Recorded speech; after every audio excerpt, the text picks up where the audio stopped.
In the last lecture, we have seen dividend-based models. Now we are doing earnings-based model. So in this case, value of equity share is determined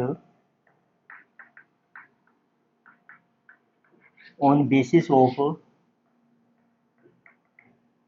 earnings which are available for equity shareholders.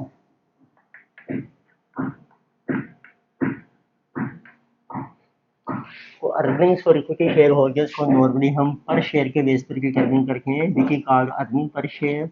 इसका basic formula होता है profit for equity share holders and divided by number of equity share NE। Profit for equity होता है normally PAT minus preference dividend upon number of equity shares. तो earnings calculate कीजिए आप equity के लिए, उसके बेस पर हम शेयर की वैल्यू डिटरमिन कर सकते हैं। इसमें फर्स्ट मेथड है आपका प्राइस अर्निंग मल्टीप्लायर अप्रोच और मल्टीप्लायर मॉडल। उसमें सिंपल है, value of share is equal to EPS आपकी कितनी है, इनको हम लेते हैं अर्निंग्स का मल्टीप्लायर, अर्निंग्स मल्टीप्लायर। तो अर्निंग्स मल्टीप्लायर को हम कहते हैं price earning ratio, PE ratio. और ये जो PE रेशो लेते हैं, ये हम लेते हैं एवरेज रेशो जो इंडस्ट्री में चलेगी है मार्केट में, जिसे जो average ratio of industry, similar industry, जिस इंडस्ट्री को ये फर्म बिलोंग करती है, उसको हम ये भी कहते हैं एक तरीके से ये मार्केट की एवरेज प्राइस अर्निंग रेशो। तो और आप इस तरीके से भी डिटरमिन कर सकते हैं, value of share is EPS, उसको कैपिटलाइज कर लीजिए अपॉन KE। बट इसकी जंक्शन होती है कि जो डिविडेंड पे आउट रेशो है DP रेशो दैट इज 100%। तो सो दैट जो EPS है that is equal to dividend पर शेयर।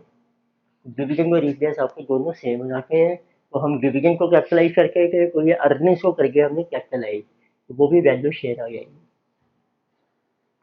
नेक्स्ट मेथड आता है, ये था आपका price earning multiplier model. Then second method is given by Walter, this is Walter's model. तो वाल्टर ने भी वैल्यू शेयर की डिटरमिन की है एक डिवीजन के बेस पर प्लस R/KE इनको earnings minus dividend upon KE।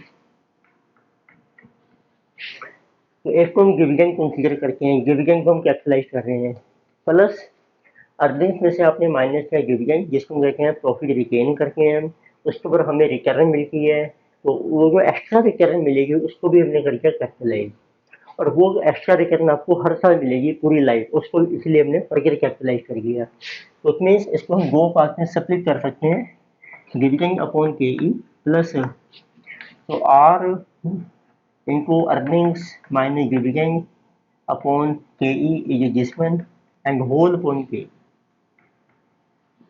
ये को है, इसको हम कहते हैं जो फर्स्ट कंपोनेंट है हमारा, ये को कैपिटलाइज्ड वैल्यू है डिविडेंड्स की,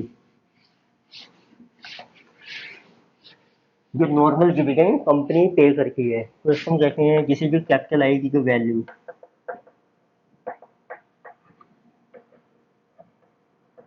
ऑफ डिविडेंड्स।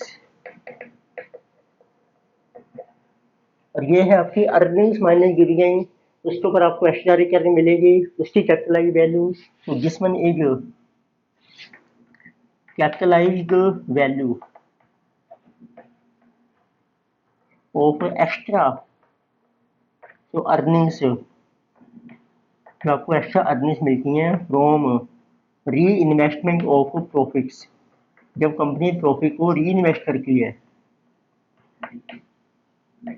तो उसकी जो कैपिटलाइज्ड वैल्यू है दैट इज आल्सो कंसीडर्ड। तो टोटल वैल्यू बन जाएगी डिविडेंड प्लस जो एक्स्ट्रा अर्निंग्स आप अचीव करते हैं अर्निंग्स को री इन्वेस्ट करके। तो ई क्या है, देखो इसमें ई है आपकी EPS, अर्निंग पर शेयर, और जो बी है वो है डिविडेंड पर शेयर। तो ई माइनस डिविडेंड बन गया आपका जो आपने प्रॉफिट रिटेन किया है, प्रॉफिट रिटेन, इसको हम री इन्वेस्ट करते हैं बिजनेस में। और आर क्या है, आर है आपकी आर ओ ई, जो उसको रिटेन को री इन्वेस्ट करने से जो आपको रिटर्न मिलती है इक्विटी की, जिसे कहा गया आर। और के ही है आपकी रिक्वायर्ड रिटर्न। तो इसी के बेस पर एक और मॉडल है नंबर 12, जैसे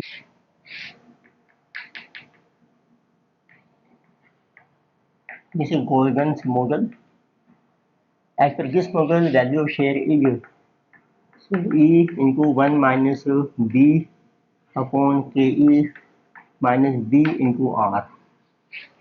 तो इसमें आपका E क्या है, E है आपकी अर्निंग पर शेयर EPS, और B क्या है आपकी retention ratio.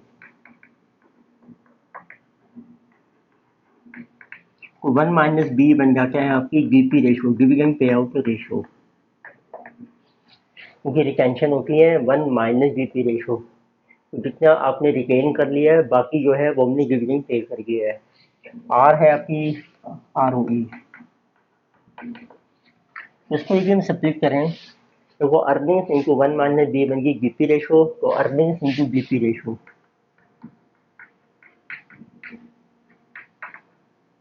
Upon K E. एक हमने फार्मूला किया था ग्रोथ का, growth is equal to retention कितनी है इनटू आर ओ ई। तो आर क्या है आपका आर ओ ई है, बी है रिटेंशन, तो ये ग्रोथ बन जाएगी। तो जब आप अर्निंग्स को मल्टीप्लाई करते हो जीपी रेशो से, वो आ जाता है डिविडेंड पर शेयर। एक तरीके से एक डिविडेंड हो गया आपका के ई है माइनस जी। तो ये डिविडेंड कौन सा है, अर्निंग कौन सी है, ये है हमारे ईपीएस जो है एक्सपेक्टेड है, मीन्स साल के एंड में कितनी ईपीएस मिलेगी, क्योंकि डिविडेंड आएगा डी, ये भी आपका बन गया expected dividend, expected dividend. It means एक तरीके से ये डी1 है और ये ई1 है। तो सेम फार्मूला है जो हमने किया था कांस्टेंट ग्रोथ मॉडल में। It mean that model is given bye golden.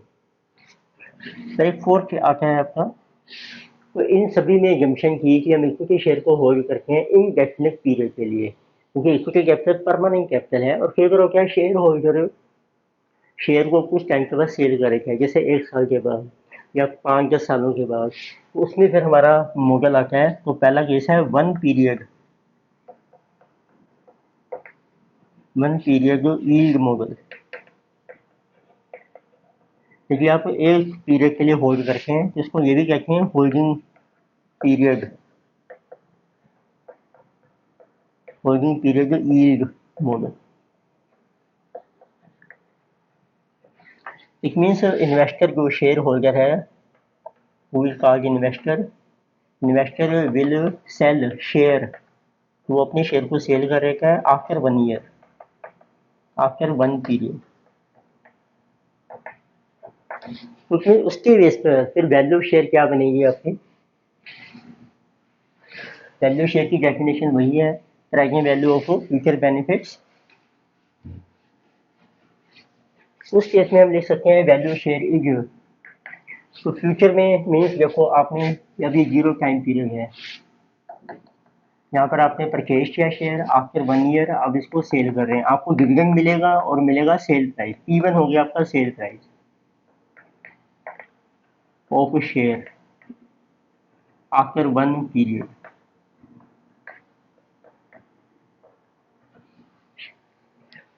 It means value है pricing value future benefit, future benefits में आपको डिविडेंड मिलेगा प्लस सेल प्राइस, उसकी निकाल को प्राइजिंग वैल्यू आप 1 साल के लिए तो हम डिवाइड कर देंगे 1 plus K E for 1 year, ये आपकी वैल्यू बन जाएगी। तो ऐसे ही से रिलेटेड है। अब देखिए आप इसको 5 साल तक होल्ड करते हैं शेयर को, 10 साल तक, तो जिसे कहा जो multi period yield model, multi period yield model. So in this case, share is held for n number of years. So up to n number of years, it means shareholder gets, तो इसको benefit क्या क्या मिलेंगे, share holder gets dividend आपको मिलेगा, और कई बार आपको बोनस शेयर भी मिल सकते हैं बीच में, bonus share etcetera. And finally फिर हम शेयर को सेल कर रहे हैं after an year, and share is sold after N number of periods, N period. उन सब की आप कैलकुलेट कीजिए प्रेजेंट वैल्यू। इट मीन्स यदि आप इसको टाइम स्केल से शो करके हैं तो इसका टाइम स्केल इस तरीके से बन जाएगा। आपने शेयर परचेज किया 0 पीरियड में, परचेज प्राइस है, आपको मिलेगा dividend first year, second year, up to N number होगी, dividend first year, second, up to N number होगी, और लास्ट में आपको मिलेगा सेल प्राइस। पी एन हो गया आपका sale price of share after N number हो गया। अब देखिए देखिए बोनस शेयर मिलते हैं तो बोनस फ्री में मिलेगा, कोई मनी आपको इन्वेस्ट नहीं करनी है, पर उसके ऊपर भी डिविडेंड मिलना शुरू हो जाएगा और उस बोनस को भी आप सेल कर सकते हो। उसमें से और कई आपको दी होगी रिक्वायर्ड रिटर्न, तो आपकी वैल्यू ऑफ शेयर आ जाएगी। Value of share is present value of dividends, present value of जो डिविडेंड्स आपको मिलेंगे उन सबकी present value plus present value of sale price. तो इसमें भी यही है, प्रेजेंट वैल्यू ली डिविडेंड और सेल प्राइस के, पर डिविडेंड सिर्फ 1 साल का था, इसमें डिविडेंड आपको चलेंगे एन नंबर ऑफ ईयर्स तक। तो आपको एक टेबल ड्रॉ करना है इस तरीके से, जिसमें आप शो कर सकते हैं year 1 2 up to N year. तो फ्यूचर के देखो बेनिफिट्स आपको क्या मिलेंगे, एक को डिविडेंड आपको मिल रहा है हर साल B two up to N year तक, और लास्ट में आपको मिल जाएगा सेल प्राइस पी एन। इसको अगर अप्लाई कर दो आप पी वी फैक्टर एट के ई, तो वो आपकी आ जाएगी present value, so total will be value of share in 0 period. तो ये जो सारे अर्निंग्स है डिविडेंड के बेस पर कुछ हमारे मॉडल। अब हम नेक्स्ट आते हैं, तो थर्ड जो मॉडल है आपका वो है कैश फ्लो के बेस पर। तो number third is our so free cash flow based model.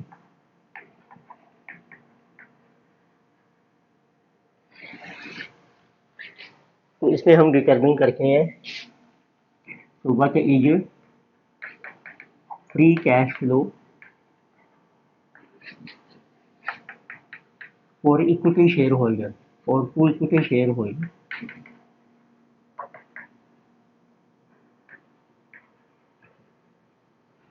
तो किसी की गिनौती as F C F E, वो टर्म्स क्या है, एक तो हम कैलकुलेट करते हैं टर्म प्रॉफिट, प्रॉफिट होता है पैट, पर शेयर हम इसको कहते हैं ईपीएस, और एक हम कैलकुलेट करते हैं कैश प्रॉफिट। कैश प्रॉफिट को सिंपली हम कहते हैं कैश फ्लो, जो आपने जैसे कैपिटल बजटिंग में करते हैं उसमें हम प्रॉफिट में ऐड बैक कर देते हैं, पैट में हम डेप्रिसिएशन ऐड बैक कर देते हैं, डेप्रिसिएशन। तो उसमें किसी इक्वल को पैट पर शेयर बन गया ईपीएस, तो ऐसे आप ले सकते हैं डेप्रिसिएशन पर शेयर। ये जो डेप्रिसिएशन है ये भी हम ले रहे हैं पर शेयर, ये आपका कैश प्रॉफिट आ जाएगा पर शेयर, पर हमें चाहिए फ्री कैश फ्लो। अब क्या होता है कि जैसे कंपनी बिजनेस करती है तो इस कैश प्रॉफिट में से हम कुछ री इन्वेस्ट कर देते हैं फर्दर एक्सपेंशन के लिए, तो वो आप लेस कर दोगे तो सब वो आ जाता है फ्री कैश फ्लो। और इक्विटी इसका मतलब है कैश प्रॉफिट विच इज जो फ्रीली अवेलेबल है फॉर इक्विटी शेयर होल्डर्स के लिए, इक्विटी शेयर होल्डर्स। तो ये कैसे कैलकुलेट करेंगे हम, इसका फार्मूला ये है एफ सी एफ ई। पहले तो आपको चाहिए कैश प्रॉफिट पर शेयर, इट मीन्स ईपीएस, और प्लस कर दिया आपने डेप्रिसिएशन पर शेयर। अब जो हमने फंड्स इन्वेस्ट करने हैं अपने बिजनेस के एक्सपेंशन के लिए, वो क्या है कुछ हम एसेट्स परचेज करके हैं, तो फिर कैसे होते हैं जिसको कहते हैं कैपिटल एक्सपेंडिचर, तो वो माइनस कर दो। माइनस कैपेक्स, ये भी मैं लिखता हूँ, इसका ये शॉर्ट नेम है कैपिटल एक्सपेंडिचर के लिए। ये आपका पैसा इन्वेस्ट हो गया है। ऐसे कुछ हमें बिजनेस के लिए वर्किंग कैपिटल में इन्वेस्ट करना पड़ता है, तो minus investment in working capital, investment in working capital. और कई बार हम इसके लिए अब मनी बोरो भी कर लेते हैं, डेट बोरो करके हैं, वो इनफ्लो बन जाएगा, प्लस डेट, डेट इशू जिसे कह सकते हैं, लेस रीपेमेंट, डेट की जगह कोई रीपेमेंट आपने की है वो लेस कर लीजिए आप। इट मीन्स इसको हम शॉर्ट में लिखते हैं EPS plus depreciation minus capex and minus investment in working capital होता है change in WC working capital, और प्लस डेट, नेट डेट जो आपने इशू किया है। ये सब चीज़ें हम ले रहे हैं पर शेयर, कैपेक्स भी हम ले रहे हैं पर शेयर, और जो चेंज इन वर्किंग कैपिटल है दिस इज आल्सो पर शेयर, सबको पर शेयर में आप कन्वर्ट कर लीजिए। नेट डेट का जो अमाउंट हमें मिल रहा है दिस इज आल्सो पर शेयर। तो कैपेक्स क्या होता है, कैपेक्स है आपका दिस इज कैपिटल एक्सपेंडिचर, तो ये मीनिंग होता है जिसे जो इन्वेस्टमेंट जो आपने की है इन फिक्स्ड एसेट्स में, मीन जो परचेज हो रही है आपकी फिक्स्ड एसेट्स की, वो आपने कर दी माइनस। तो आप इसके बेस पे भी अब शेयर की वैल्यू डिटर्मिन कर सकते हैं, जिसे कहा जो फ्री कैश फ्लो मॉडल। तो लेकर से फार्मूला क्या बनेगा आपका, बेसिक फार्मूला वही है। तो फर्स्ट पॉसिबिलिटी है if free cash flow for equity, ये जो कांस्टेंट है, देखिए ये आपका कांस्टेंट रहता है फ्यूचर में, value of share is free cash flow for equity, इसको कर दीजिए कैपिटलाइज। और एक इसमें ग्रोथ हो रही है आपकी second, if free cash flow for equity grow, ये ग्रो कर रहा है एट अ कांस्टेंट रेट।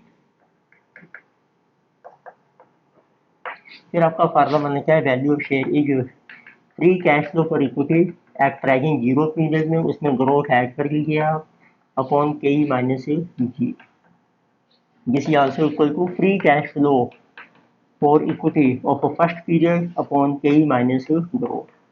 तो इधर आपको डायरेक्ट दिया होता है free cash flow first year के आएंगे, तो बस डिविडेंड की जगह आपका फ्री कैश फ्लो आ जाएगा फॉर इक्विटी, जिसका बेसिक फार्मूला ये है आपका free cash flow for equity.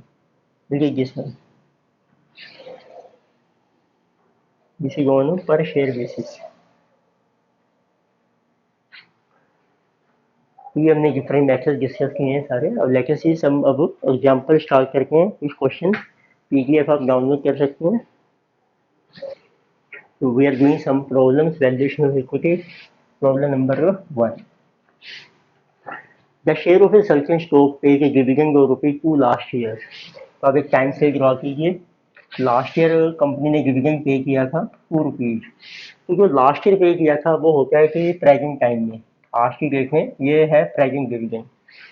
Dividend is expected grow at a constant rate of 6% in future, तो फ्यूचर में इसकी ग्रोथ होगी constant 6%। The required rate of return on this stock is considered to be 12%. Required return है आपकी of stock 12%. So how much should this stock sell for now? आपने बताना है तो आज इसकी कितनी वैल्यू है, वैल्यू ऑफ स्टॉक पूरे फार्मूला है V0 इंटू 1 प्लस जी अपॉन के ई माइनस जी। ये बन गया आपका कांस्टेंट ग्रोथ मॉडल। V0 है आपके पास 2, ग्रोथ है आपकी 1.06, के ई है आपकी 0.12 minus 0.06, so 2.12 upon 0.06. This will be our value of a share. So 2.12 divided by 0.06, 35.30. So further they are also asking, assuming that expected growth rate and required rate of return remain the same, at what price should the stock sell 2 years hence? So they are asking at what price So should the stock sell after 2 years। Means आपको बताना है कि 2 साल के बाद इसकी क्या value होगी, which will called value after 2 years। तो हमने देखो फार्मूला किया था, जब आप ये 0 ले रहे हैं तो डिविडेंड है आपका फर्स्ट ईयर का, जब 2 ले रहे हैं तो डिविडेंड आएगा नेक्स्ट ईयर थर्ड ईयर का। तो इसका फार्मूला बन जाता है B3/KE माइनस B3 आप निकाल सकते हैं B0, इसमें ग्रोथ ऐड कर रखी है 3 सालों की, तो D3 बन जाएगा अपॉन KE माइनस B0 है आपका 2, ग्रोथ है 1.06 फॉर 3 ईयर अपॉन 0.12 माइनस 0.06। तो आपकी वैल्यू आ जाएगी डिविडेंड फॉर थर्ड ईयर 1.06 से 3 इंटू 2.382 अपॉन 0.06 डिवाइडेड बाय 0.06। तो वैल्यू शेयर की 79.70, ये आपकी वैल्यू होगी शेयर की after 2 year. Next let us see our second question, second problem. So from the under mentioned facts, determine the value of equity share of a company if dividend payout remain constant, required return of equity is 15। तो आपको कही गई है 15% और dividend pay out आपकी constant है। Dividend से आप over the past 6 year are I follow, dividend आपको दिए हैं dividends of past 6 years. It means आपको एक ईयर मेंशन किया है और डिविडेंड आपको मेंशन किया है पर शेयर, पास्ट 6 ईयर के आपको डिविडेंड दे रखी हैं क्वेश्चन में। डिविडेंड्स हैं आपके 10.5, 11.02, 11.58, 12.16, 12.76 एंड 13.24। तो आपको डिटरमिन करनी है what is value of share. तो सबसे पहले हमें पास्ट के जो डिविडेंड हैं उनके बेस पे ग्रोथ डिटरमिन करेंगे। तो हमें लेना है, अब ये बन जाएगा आपका करंट 0 ईयर, ये बन जाएंगे -1 2 3 4 5, तो दिस इज इक्वल टू -5, 5 साल पीछे चले गए। तो अपने पास सबसे पुराना डिविडेंड और सबसे जो नया डिविडेंड उनको कंपेयर करने हैं, उससे ग्रोथ आ जाएगी।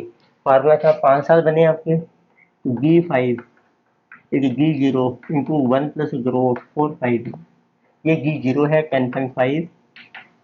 तो इस डिविडेंड में कुछ ग्रोथ ऐड हो गई आपकी 5 सालों की और वो बन गया 5 साल के बाद 13.4। तो it means 1 plus G raise to power 5, तो ये डिवाइड हो जाएगा आपका 13.4 डिवाइडेड बाय 10.5।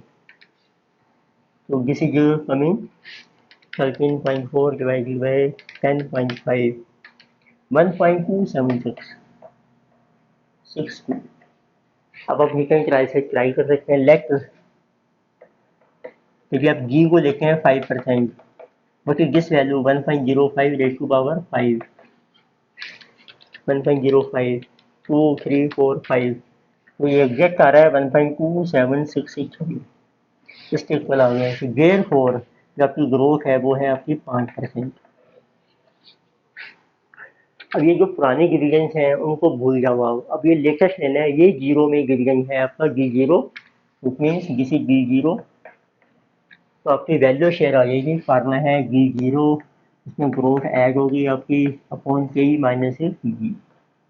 तो D0 जो करंट डिविडेंड है लेटेस्ट 13.4, ग्रोथ है आपकी 5% और KE आपको दिया है 15% minus 0.05, 13.4 plus 5%, 14.07 upon 0.10, this is your 140.70, this is value of share। Let us see problem number third. तो थर्ड से पहले एक और कॉन्सेप्ट देखते हैं। अभी जैसे हमने शेयर की वैल्यू डिटरमिन की है, एक कॉन्सेप्ट होता है हमारा वैल्यू ऑफ ग्रोथ अपॉर्चुनिटीज।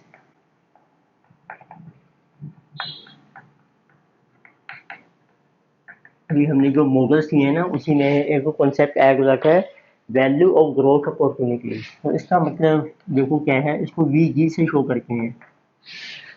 तो इट मीन्स यदि आपकी ग्रोथ हो रही है, ग्रोथ होने से हमारी शेयर की वैल्यू कितनी इंक्रीज हो रही है, उसको कहते हैं वैल्यू ग्रोथ अपॉर्चुनिटी। तो it means, so how much is increase in value of a share due to growth, देखिए आपकी ग्रोथ हो रही है, increase in value share due to growth. जिसका फार्मूला होता है, तो हम दो वैल्यूज कैलकुलेट करते हैं। इफ देयर इज ग्रोथ, तो आप कैलकुलेट कीजिए how much is value of a share, big growth कितनी है आपकी, एंड माइनस कर लीजिए value of share without growth, देखिए ग्रोथ नहीं है तो आपकी कितनी वैल्यू है। देखो बिग ग्रोथ का फार्मूला तो है आपका V1 upon K E minus जी। अब देखिए विदाउट ग्रोथ, देखो हम कहते हैं if there is no growth, तो आपने देखा था ग्रोथ जो है that is equal to retention into ROE. No growth का मतलब है कि आपकी जो रिटेंशन है, इट मीन दिस इज 0%, कुछ रिटेन नहीं कर रहे हैं हम, रिटेंशन जीरो में जीपी आपकी होगी 100%। तो उस केस में जो डिविडेंड है that is equal to EPS. तो हम कह सकते हैं वैल्यू शेयर जो विदाउट ग्रोथ है गेट इज, वो है ईपीएस, वो आपने कर लिया कैपिटल आई डिवाइडेड बाई के। तो दो वैल्यूज निकाली, विदाउट ग्रोथ और ये विद ग्रोथ, तो जो डिफरेंस आएगा उसका नाम है वैल्यू ऑफ ग्रोथ अपॉर्चुनिटीज, किसी और एनर्जी फार्मूला।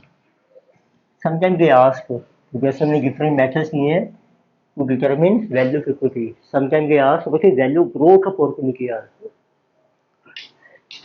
तो next let us see question number third. A company's expected dividend पर शेयर नाउ इज 3.4 है। आपको लिखा है एक्सपेक्टेड डिविडेंड है बट दिस इज नाउ, तो इसमें डी जीरो आपको दिया है 3.48। If dividends are expected to grow at 15% for 6 year, तो आपकी जो ग्रोथ है वो है 15% फॉर 6 ईयर तक, एंड ये 6 year, and then at the rate of 8%, उसके बाद ग्रोथ हो जाएगी आपकी 8% और indefinitely, means up to infinity, from 7 to infinity. Capitalization rate means K E आपको दी है, जैसे जो 12%, बस फिर प्राइस ऑफ शेयर पूरे, तो आज आपको वैल्यू डिटरमिन करनी है। ये है आपका टू स्टेज मॉडल, पहले 6 साल की ग्रोथ है 15, इसको आप कह सकते हैं नॉर्मल, फिर है आपकी नॉर्मल ग्रोथ। तो फार्मूला अप्लाई कर रखे हैं वैल्यू शेयर का, फार्मूला है बी जीरो इंटू 1 प्लस अब normal growth into 1 minus 1 plus G अब normal growth upon 1 plus K E for how many years, an year, upon ke minus our abnormal growth plus dividend आ जाएगा फिर आपका N period में, और उसके बाद है आपकी ग्रोथ नॉर्मल, और उसको कैपिटलाइज किया आपने के ई माइनस नॉर्मल ग्रोथ, और उसकी निकाली present value eight 1 plus K E for an years. ये फार्मूला अप्लाई कीजिए। V0 3.48, ग्रोथ है आपकी 15%, when you solve this one 1 minus 1.15 upon 1.12, यानी its raised to power is 6 upon के माइनस ग्रोथ, के इज 12%, ग्रोथ है आपकी 15%, एंड प्लस वी एन, देखो वी एन आ जाएगा 6 ईयर के एंड में, तो वी जीरो है 3.48, फिर उसमें ग्रोथ मिलेगी आपको 15% 6 सालों की, तो ये बन गया G6। उसके बाद ग्रोथ होगी नॉर्मल 8% 1.08 अपॉन के ई 0.12 माइनस 0.08, और ये आ गया पीवी फैक्टर 12% के ऊपर 6 सालों का 1.6। तो आप इसको सॉल्व कर सकते हैं, आपकी शेयर की वैल्यू आ जाएगी। तो लेकिन पहले इसको सॉल्व करते हैं। 1.15 तो डिवाइड किया 1.12 से, इसको 6 टाइम मल्टीप्लाई इंटू 2 3 4 5 6 है, तो this is coming our 1 minus 1.1719 divided by this is minus 0.03। अब देखेंगे ये भी नेगेटिव आएगा, ये भी नेगेटिव, दोनों कैंसिल हो जाएंगे और ये डिवीजन बन रहा है 3.48 into 1.15 4.002, this is division and plus इसकी वैल्यू कैलकुलेट कीजिए 1.15 into 2 3 4 5 6 into 3.48 into 1.08, this is coming 8.6934 upon 0.04। ये बन गया पीवी फैक्टर 12% के ऊपर 6 साल होगा, डिवाइडेड है 1.12 1 2 3 4 5 6 0.5066। Now you can calculate value. तो इसकी वैल्यू बन रही है जिस माइनस जिस में बन जाएगा 0.1719 इंटू 4.02 डिवाइडेड बाय 0.03, तो this value is 22.93 plus this value 8.6934 into 0.5066 divided by 0.04, so this value is 110.102 plus 22.93, so value share is 133.03, ये आपकी वैल्यू आ जाएगी share approximately 133 we can say. Next lecture में हम और प्रॉब्लम डिस्कस करेंगे।